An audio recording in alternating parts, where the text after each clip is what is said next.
बाज एक आकर्षक पक्षी है जो अपनी ताकत और आसमान में ऊंचाई पर उड़ने की क्षमता के लिए जाना जाता है। यह वहां उड़ता है जहां कोई अन्य पक्षी नहीं उड़ सकता। आज हम 7 लाइफ लेसन्स के बारे में बात करेंगे जो हम एक बाज से सीख सकते हैं। नंबर 1, बाज उच्च ऊंचाई पर अकेला या अपने ही तरह के पक्षी के साथ उड़ता है। बाज गौरैया, कौवे और अन्य छोटे पक्षियों के साथ नहीं उड़ता। मतलब छोटे सोच वाले लोगों से दूर रहें जो आपको नीचे लाने की कोशिश करते हैं। एक कहावत है जो इस प्रकार है, आप जिन लोगों के साथ घूमते हैं अंत में आप भी वैसे ही बन जाते हैं। इसलिए हमेशा अच्छे लोगों के साथ रहने की कोशिश करें। नंबर 2, बाज के पास विजन होता है। उसके पास 5 किलोमीटर दूर तक किसी चीज़ पर ध्यान केंद्रित करने की क्षमता होती है। कोई फर्क नहीं पड़ता कि बाधाएं क्या हैं, बाज अपना ध्यान शिकार से तब तक नहीं हटाएगा जब तक कि वह उसे पकड़ नहीं लेता। मतलब अपने लाइफ में एक विजन रखें और उस पर फोकस्ड रहें।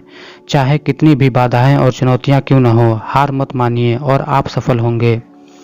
नंबर 3, बाज निडर होता है। एक बाज कभी भी अपने शिकार के आकार या ताकत के सामने सरेंडर नहीं करता है। यह हमेशा अपने शिकार को जीतने या अपने क्षेत्र को फिर से हासिल करने के लिए संघर्ष करेगा। मतलब कोई फर्क नहीं पड़ता कि आपकी समस्याओं का आकार क्या है या वे कितनी बड़ी हैं। हार मत मानें बल्कि इसका सामना करें। सफल लोग निडर होते हैं, वे समस्याओं का डटकर सामना करते हैं। नंबर 4, बाज दृढ़ होता है। बाज को तूफान पसंद होता है। जब बादल इकट्ठे होते हैं तो बाज एक्साइटेड हो जाता है। बाज अपने आप को ऊंचा उठाने के लिए तूफानी हवा का उपयोग करता है। एक बार जब उसे तूफान की हवा मिल जाती है तो बाज खुद को बादलों से ऊपर उठाने के लिए उग्र तूफान का इस्तेमाल करता है। यह बाज को अपने पंखों को सरकने और आराम करने का अवसर देता है। इस बीच अन्य सभी पक्षी पेड़ की शाखाओं और पत्तियों में छिप जाते हैं। मतलब उपलब्धि हासिल करने वाले चुनौतियों से डरते नहीं हैं, बल्कि वे उन्हें पसंद करते हैं और मुनाफे के लिए उनका इस्तेमाल करते हैं। नंबर 5, बाज कभी मरी हुई चीज़ें नहीं खाता है। बाज कभी मरा हुआ मांस नहीं खाता है। वह केवल उस शिकार का मांस खाता है जिसे वह खुद मारता है। मतलब अपनी पिछली सफलता पर भरोसा मत करो। जीतने के लिए हमेशा नए मोर्चे की तलाश करते रहो। अपने अतीत को वहीं छोड़ दो जो अतीत में था। नंबर 6, बाज ट्रेनिंग के लिए तैयारी करता है।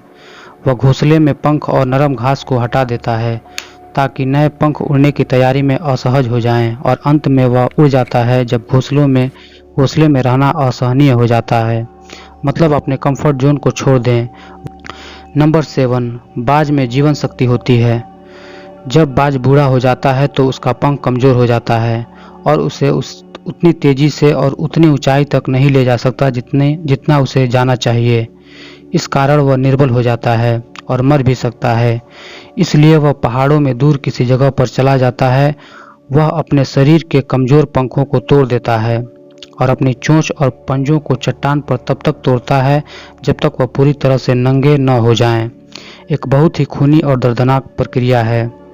तब तक वह अपने छिपने की जगह में रहता है जब तक कि वह नए पंख, नए चोंच और पंजे नहीं उगा लेता और फिर पहले से कहीं ज़्यादा ऊंची उड़ान भरता हुआ बाहर आता है। मतलब हमें कभी कभी पुरानी आदतों को छोड़ने की आवश्यकता होती है।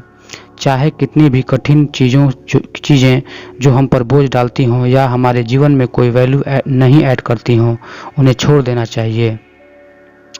Thanks for watching.